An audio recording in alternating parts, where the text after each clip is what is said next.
पिछले दिनों आए 5 राज्यों के विधानसभा चुनाव नतीजों के बाद से इंडिया गठबंधन खामोश है। वहीं इससे अलग रही बहुजन समाज पार्टी काफी मुखर है।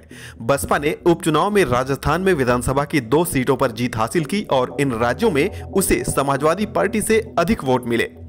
इसका क्रेडिट गया मायावती के भतीजे आकाश आनंद को, क्योंकि यूपी और उत्तराखंड से बाहर बसपा के विस्तार को वही देख रहे थे।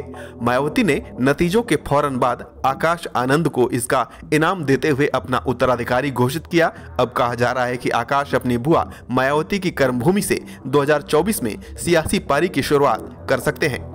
बीएसपी सूत्रों से मिल रही जानकारी के हवाले से कुछ मीडिया रिपोर्ट्स में कयास लगाए जा रहे हैं कि आकाश आनंद पश्चिमी यूपी की एक खास सीट से मैदान में उतर सकते हैं। दरअसल पश्चिमी यूपी में कई सीटों को दलित बहुल माना जाता है। इनमें सहारनपुर, बिजनौर, नगीना और बुलंदशहर लोकसभा सीटें प्रमुख हैं। अटकल है कि आकाश इनमें से अपने लिए सहारनपुर सीट चुन सकते हैं। दरअसल मायावती का सहारनपुर से खास लगाव रहा है। आकाश आनंद को सियासी तौर पर मंच पर पहली बार मायावती सहारनपुर में ही सामने लाई थी। 2017 में राज्यसभा की सदस्यता छोड़ने का ऐलान करने के बाद भी मायावती सबसे पहले सहारनपुर ही गई थी। मायावती ने अपना पहला चुनाव 1984 में सहारनपुर मंडल की कैराना सीट से ही लड़ा था। हालांकि वो 45,000 वोटों से तब हार गई थी। 1985 में उन्होंने बिजनौर लोकसभा सीट से उपचुनाव लड़ा, वहां भी वो हारी।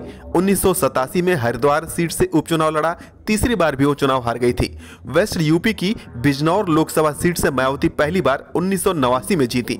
उसके बाद वो 1996 और 2002 में वेस्ट यूपी के ही सहारनपुर की हरौड़ा विधानसभा सीट से विधायक बनी थी। आकाश आनंद को मायावती ने उत्तराधिकारी के तौर पर ऐलान करके बड़ी सियासी जिम्मेदारी दे दी है।